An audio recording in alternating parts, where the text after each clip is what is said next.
अब जरा बात करते हैं जो वीकेंड पर गहमा गहमी रही, वैसे तो ज़रा गहमा गहमी है और हम ये बात इंतखाबात के मौसम के एतबार से करें, चूँकि ज़ाहिर कागज़ात नामजदगी हासिल होना, उसके बाद जमा कराना, पहले ज़ाहिर तारीख थी पर 2 दिन का तौसी की गई, अब वो अमल इख्तिताम पजीर हुआ है। इलेक्शन कमीशन आज से कागज़ात नामजदगी की जाँच पड़ताल का अमल शुरू करेगा।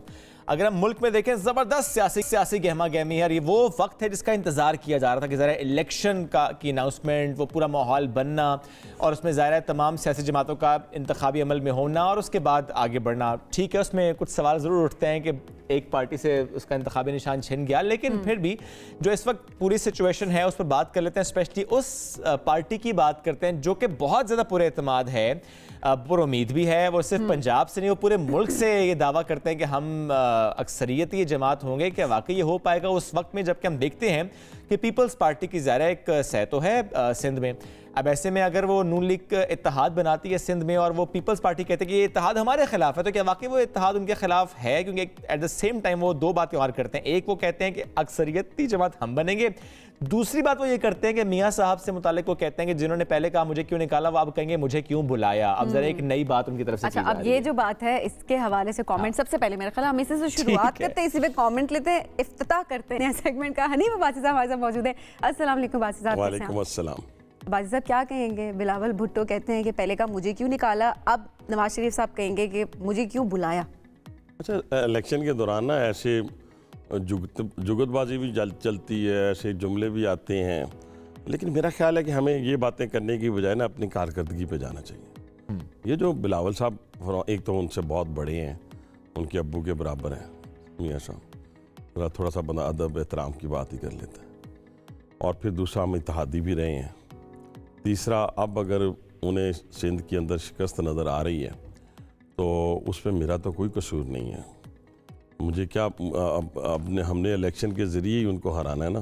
बेशक हम इत्तेहाद करके हराएं सिंध के अंदर, और क्या वो क्या कहेंगे कि हम पंजाब में हार रहे हैं या हम वज़ीर आज़म नहीं बन रहे। उन्होंने भी अपना यही चूरन बेचना है, फिर ये हम वज़ीर आज़म बन रहे हैं। चूरन सब बेच रहे हैं, सारे बेच रहे हैं, लेकिन छोड़ के नवाज लीग को। नवाज लीग ना हमेशा कारकर्दगी की बुनियाद के ऊपर बात करती है, कालम गलोच पे यकीन नहीं रखती, किसी पे तंज़ या फ़िक्रे करने कसने में।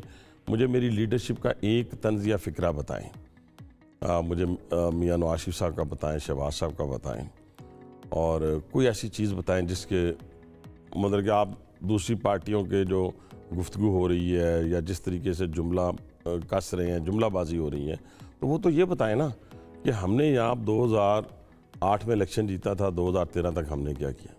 हम बता रहे हैं 2013 से 17 तक क्या किया, और 16 माह का वो जो आप बार बार जिक्र करते हैं उसमें हमने क्या किया। उस पे बात अब आप लोग कर लेते हैं? हम हर जगह कर लेते हैं, क्योंकि वो पीपल्स पार्टी वाले कहते हैं कि आप लोग ओन नहीं करते ना उस गवर्नमेंट। नहीं, हम तो गवर्नमेंट को कौन नहीं ओन करते हैं, लेकिन पीपल्स पार्टी को चाहिए कि मीठा मीठा, हप हप और कड़वा कड़वा थू थू, इस तरह नहीं चलेगा। लेकिन बिलावल साहब का अंदाज़े बयान मुख्तलिफ है जरदारी साहब से। क्या इसका मतलब ये है कि अंदर खाते जरदारी साहब और नवाज शरीफ साहब मफाहमत ही की पॉलिसी पर हैं? नहीं, देखिए ना, ये एक मैच्योर पॉलिटिशियन है जिन लोगों का आपने जिक्र किया है, ये हर जमात के साथ बैठ सकते हैं। बिलावल इमेच्योर है, जैसे अभी मैच्योरिटी की ज़रूरत होगी, तो वो हमें खुद देखे ना।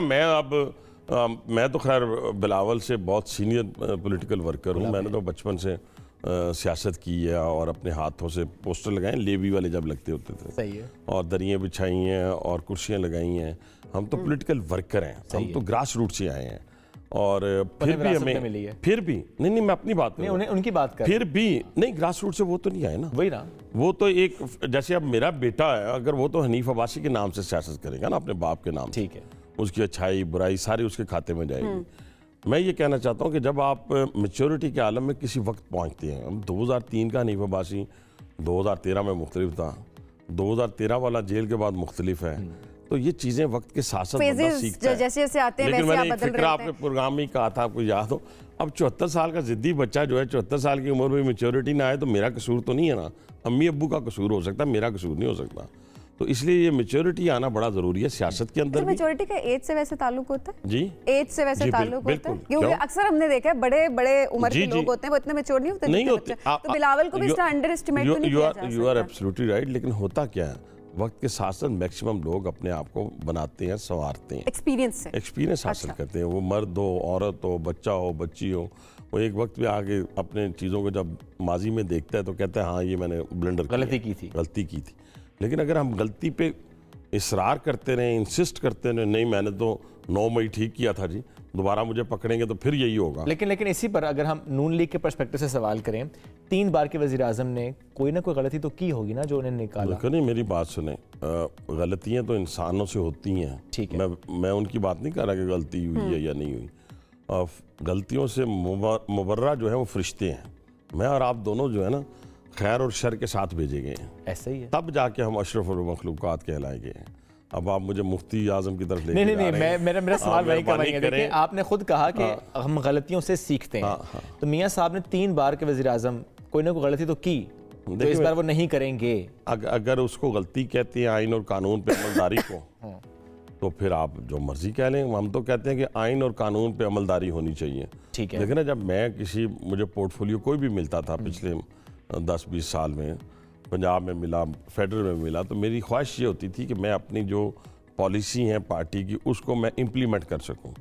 अगर मैं इम्प्लीमेंट ही, मेरे साथ जो चलने वाले अफसरान थे वो अगर इम्प्लीमेंट ही ना करने दें या ना कर सकूं, तो फिर मैं कैसे ये इतने अच्छा ये होता है कि करने ना दें। अच्छा अभी जो वीकेंड पे हमने देखा, स्पेशली कल जो हमें सूरत हाल हम देख रहे थे, कुछ वीडियोस मंजर आम पे आ रही थी कि पीटीआई वर्कर्स जब जा रहे थे नॉमिनेशन पेपर सबमिट कराने तो उनसे छीने गए पेपर्स या जाने नहीं दिया, रुकावटें। अब जाहिर है इस पे इन्वेस्टिगेशन होगी और उसके बाद ये तस्दीक के बाद चीज़ें जो मंजर आम पे सोशल मीडिया पे वीडियोज़ आई हैं, क्या वो ठीक हो रहा था? अच्छा मेरी बात सुने, ये जो ना पीटीआई बड़ी ड्रामाई पार्टी है, यकीन माने इतने खूबसूरत तरीके से झूठ बोलते हैं। किसी ने इनको सिखाया, वो जर्मनी वाला जो था ना उसको टो करो, यानी ये इतनी खूबसूरती से झूठ बोलते हैं। आप फेसबुक पे चले जाएं, आपके नाम से, इनके नाम से, बाकी एंकर्स के नाम से ऐसी पोस्टें लगा देंगे। वो बेचारा, मैं एक दिन हमारा काशिफ अब्बासी, मैंने कहा यार तू तो इतना ऐसी गुफ्तगू तो नहीं कर सकता। कहता है सारे फेक है, ठीक है ना।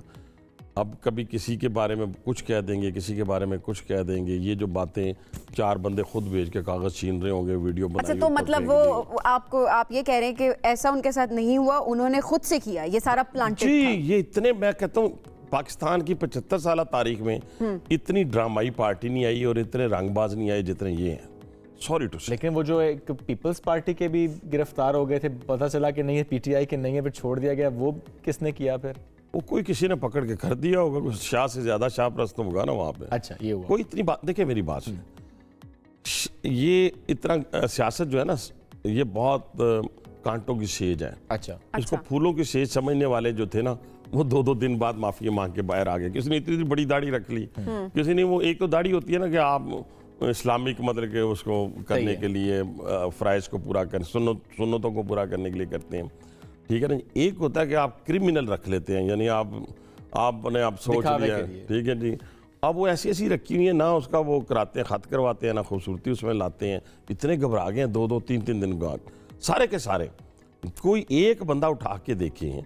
मैं अक्सर ये बात कहता हूँ, हम स्टील के बने हुए थे, हम लोहे के बने हुए थे, हमारे बच्चे नहीं थे, हमारे माँ बाप नहीं थे कि हमने तो कभी, मेरी वाइफ थी 11 महीने 3 जेलों के बाहर, मुझे मिलने आती थी, कभी मीडिया के सामने खड़े होकर रोना पीटना, इवन मीडिया के सामने तो दूर की बात है, तो जब मेरे सामने आके बैठती थी तो हमारा हौसला बढ़ाती थी। नहीं सुन लेना, कोई अच्छी बातें भी सुन लें, इतनी अच्छी बात मैं कर रहा हूँ।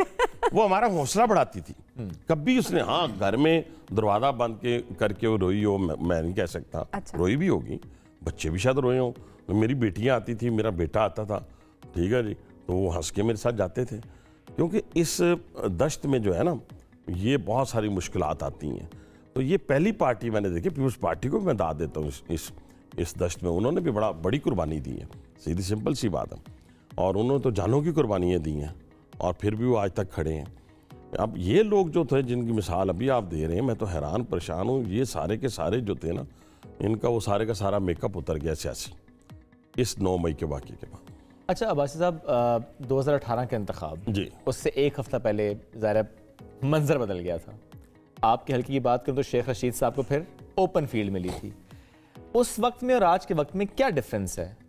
बड़ा डिफरेंस है। उस वक्त 9 मई नहीं हुआ था। अच्छा देखिए, मैं बात ये करना चाहता हूँ तमाम को हर शख्स को आज़ादी हासिल होनी चाहिए, वो कागजात भी जमा कराएं, ठीक है, और इलेक्शन भी लड़ें जो आइन और कानून के तहत आता है। लेकिन एक एब्सकॉन्डर जो होता है उसको आप इलेक्शन नहीं, उसके नॉमिनेशन फॉर्म जो है वो रिजेक्ट हो जाएंगे। ठीक है, ठीक है।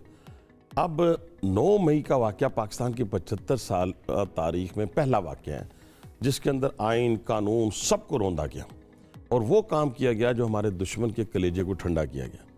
तो इसलिए अगर आप ये मुझसे कहलवाना चाहते हैं कि 9 मई वालों को आज़ादी मिल जाए, यानी अब आप देखिए ना उन बच्चों का क्या कसूर है जो छोटे छोटे बच्चे थे। जब ये वाक़यात हो रहे थे मैं टेलीविज़न पे देख रहा था लाइव, तो मैं ना सोच रहा था, क्योंकि वही आप मेच्योरिटी वाली बात है, हम भी 77 की मूवमेंट में शामिल थे फलां थे, तो मैं सोच रहा था, मैंने कहा ये नताइज से बेखबर हैं, इनके ज़हनों को ख़राब किया गया है।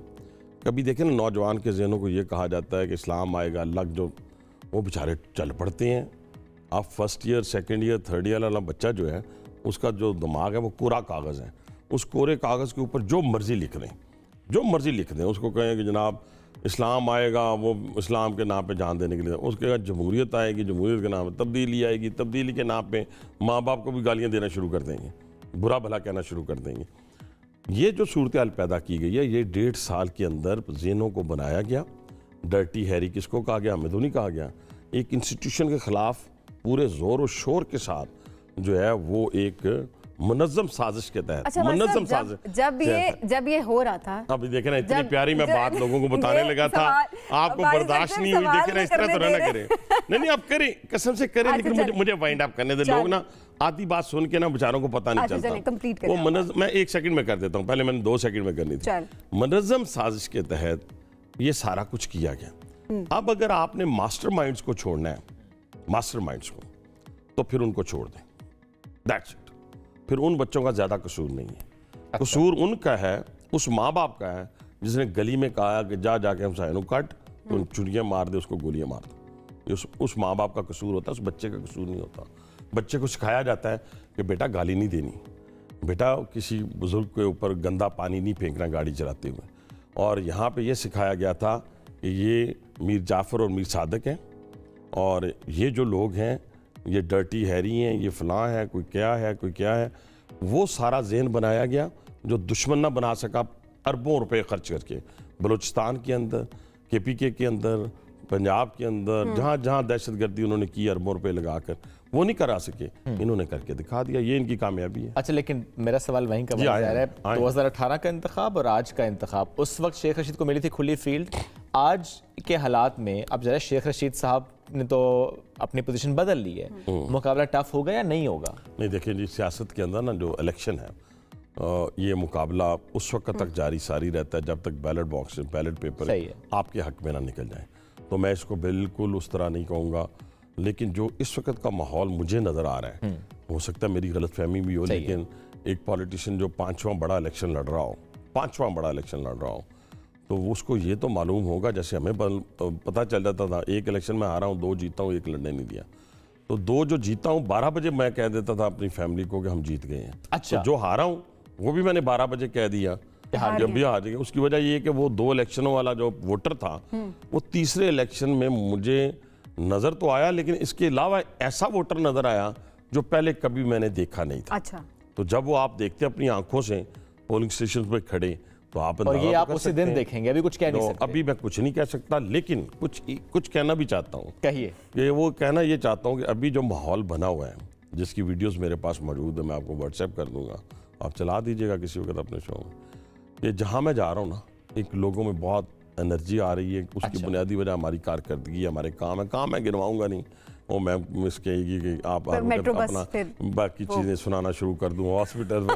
ये बातें अच्छी नहीं लगती ना, इसलिए अच्छी नहीं लगती कि हमारा मिजाज नहीं रहा। देखिए बासी साहब, आपका जो काम है उसको हम अप्रिशिएट भी बहुत ज़्यादा नहीं होता। मैं बिल्कुल आपके साथ, बिल्कुल मैंने अब तो आपको पहले कहा है, कुछ चेक मुझे दिया करें, मैं आपके प्रोग्राम का वैसे ही ब्रांड एम्बेसडर बन गया हूँ। और मैं कहता हूँ, अच्छा सीधी सी बात बहरहाल मैं करना चाहता हूँ कि हमने ना, मैं जब गया हूँ गलियों में, मोहल्लों में, मैं कुछ जलसे जुलूसों का इस वक्त कायल नहीं हूँ। सही है। मैं चाहता हूँ कि हम गली मोहल्ले में जाएं तो यकीन माने कितनी महंगाई है, कितना इस वक्त गैस के इशूज़ हैं, बिजली के इशूज़ हैं, ज़रूरत ज़िंदगी है, लेकिन लोगों में ना एक उम्मीद की किरण पैदा हो गई है कि मियाँ नवाज शरीफ साहब वापस आ गए, अब वही 2013 वाला पाकिस्तान मिल रहा है, तो ये 2013 वाले पाकिस्तान को ठीक करेंगे।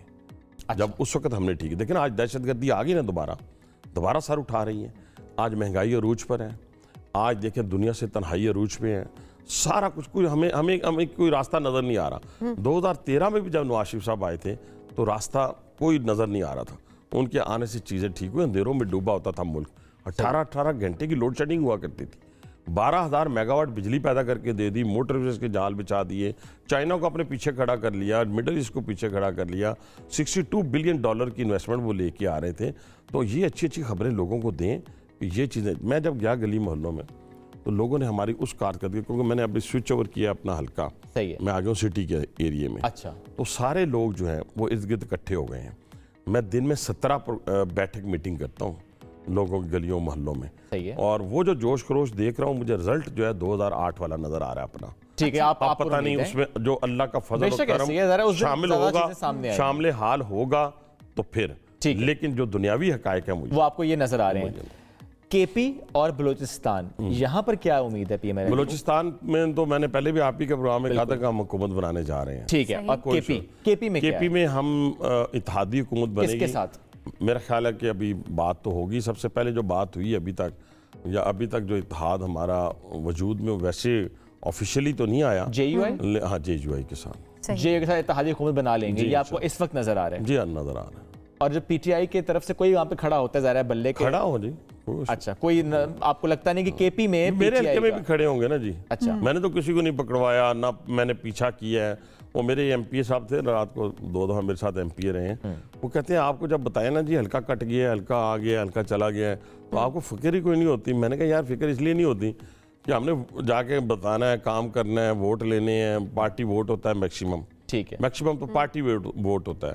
कोई 10-20% आपका भी उसमें इनपुट होता है कि भाई ये बंदा जो है काम करने वाला है। तो अगर ये मेरे हल्के में आगे हैं तो साथ वाले हल्का जो जुड़ा हुआ था बाउंड्री में, इसने इतना काम किए हैं, तो आके मेरा भी काम, हमारे भी इश्यूज जो हैं बुनियादी, उसको हल करेगा। ठीक है, तो इसलिए हम थोड़े से फेवरेट हो गए। ओके, सही हो गया। अच्छा बासी साहब, रूठे हुओं को मनाया जा रहा है? शाहिद हकान अब्बासी साहब? हाँ, मुझे शाहिद साहब का, मेहताब साहब का, इन सब का दुख है। और पार्टियों के अंदर इतने बड़े नाम आसानी के साथ नहीं बनते, पूरा एक बैकग्राउंड होता है, ऐसे ही है। और बड़ा एक्सपीरियंस, तजर्बा होता है, पार्टी का दिमाग होता है। ये लोग जो चले गए हैं तकरीबन, ठीक है, और जो पहले चले गए, चौधरी निसार अब आज़ाद हैसियत में लड़ेंगे। उम्मीद है अगर जीत जाते हैं तो PMLN में वापस आ सकते हैं? मेरा नहीं ख्याल नहीं आएंगे। मेरा ये ख्याल नहीं। अच्छा, ये लड़ाई झगड़े, मैं ना हर वक्त जब बात कर रहा होता हूँ ना, तो मैं थोड़ी सी गुंजाइश रख के बात करता हूँ। अच्छी बात की, अभी भी गुंजाइश रख के की ना, तकरीबन चले गए, लेकिन हमने रिस्पेक्ट का एलिमेंट नहीं जाने दिया। यस, और दूसरा मैं ना अपनी गुंजाइश भी रखता हूँ। मतलब हम पता कोई नहीं होता, पता चले यूटर्न हो जाए, तो कभी नहीं हो सकता। उसकी बुनियादी वजह ये है कि वो कोई ऐसी चीज है नहीं जो मैंने कर नहीं दी। मेरा बचपन का जो ख्वाब था वो शहबाज शरीफ ने पूरा कर दिया। ओके, देखिए ना, मैं हर जगह शहबाज शरीफ को ले आता हूँ, जैसे मेट्रो को ले आता हूँ ना, इस तरह शहबाज शरीफ को ले आता हूँ। उसकी बुनियादी वजह सुन लेना। ख्वाब तो शहबाज शरीफ पूरे करते हैं, आपके नवाज शरीफ नहीं। नवाज शरीफ तो देखें, बुनियाद नवाज शरीफ। अच्छा, ख्वाब वो दिखाते हैं। हाँ, ख्वाब वो दिखाते हैं, अमल फिर हम दोनों भाई करते हैं। हम दोनों शहबाज शरीफ और हनीफ अब्बासी करते हैं। ओके, अब सुने, अब ये ख्वाब क्या थे? देखिए ना, हम बचपन में जब FC कॉलेज में बचपन में तो बंदा बड़ा ही हो जाता है थोड़ा सा, लेकिन बचपन से हमने ख्वाब देखने शुरू किए कि जनाब लोग इज्जत की निगाह से देखें। इज्जत की निगाह से देखने के लिए अपने आप को मारना पड़ता है। ओके, इज्जत ये नहीं है कि आप बड़ी गाड़ी में 10 गनमैनों के साथ जा रहे हो तो ये इज्जत है, ये रिस्पेक्ट नहीं है। सही है। रिस्पेक्ट ये है विदाउट गनमैन आप गाड़ी चला रहे हो, अपने लोगों में जा रहे हो, किसी बाजार में उतरे, किसी फलाने का लोग आपके इर्द गिर्द इकट्ठे हो जाए, लोग आपके जाने के बाद आपकी तारीफ करें। सही है। ये थोड़ा सा था, और एक ये खिदमत का जज्बा था। ठीक है, हम लोगों से अद्वियात इकट्ठा करके ना तो फ्री डिस्पेंसरी चलाया करते थे। ओके, ठीक है जी, जहेज के पैसे इकट्ठे करके बच्चियों को। तो उस वक्त की दुआएं आपके साथ? नहीं, हाँ, वो एकदम ना स्विच ओवर जब किया तो 2008 में हमें मिल गया शहबाज शरीफ। सही है। मैंने कहा इधर ये बना दें, हॉस्पिटल का बना लिया, ये बना दें, बना लिया, ये बना ले। अब ये सारी चीजें हो चुकी हैं पूरी। ठीक, मेरे नाम के साथ मैं लिखता कभी भी नहीं, farmer member national assembly, farmer federal minister, मैं कभी नहीं लिखता, ना मैं लिखूंगा। ये सारी चीजें तो हो गई हैं। प्राइम मिनिस्टर तो मैंने बनना नहीं था। ठीक है ना जी, और चीफ मिनिस्टर का भी मैं बन सकता हूँ। अच्छा, I was about to ask this. खबर दे दें, चीफ मिनिस्टर पंजाब अगर नून लीग जीतती है कौन होगा? अभी इसका डिसाइड नहीं हुआ, सिर्फ एक नुक्ते पे डिसीजन हुआ है, वो है कि वजीर आजम का जो कैंडिडेट है हमारे, वो नवाज शरीफ साहब। वजीर आला वजीर आला ऑप्शन क्या है? अभी डिसाइड, पहली ऑप्शन है ही नहीं अभी। अभी पहली ऑप्शन मैं खुद हूँ, आप खुद अभी मैं खुद हूँ ना। ठीक है ठीक है बाजी साहब, बहुत शुक्रिया, साथ मौजूद थे। वो कह रहे हैं मैं खुद वो ऑप्शन हूँ सीएम पंजाब के लिए, लेकिन ज़ाहिर हमने ये देखा है कि जनरली वो जो एक बात है ना खानदान के अंदर रखा जाता है एक आम होता। लेट्स सी इंतखाबात के बाद क्या मामला बनता है।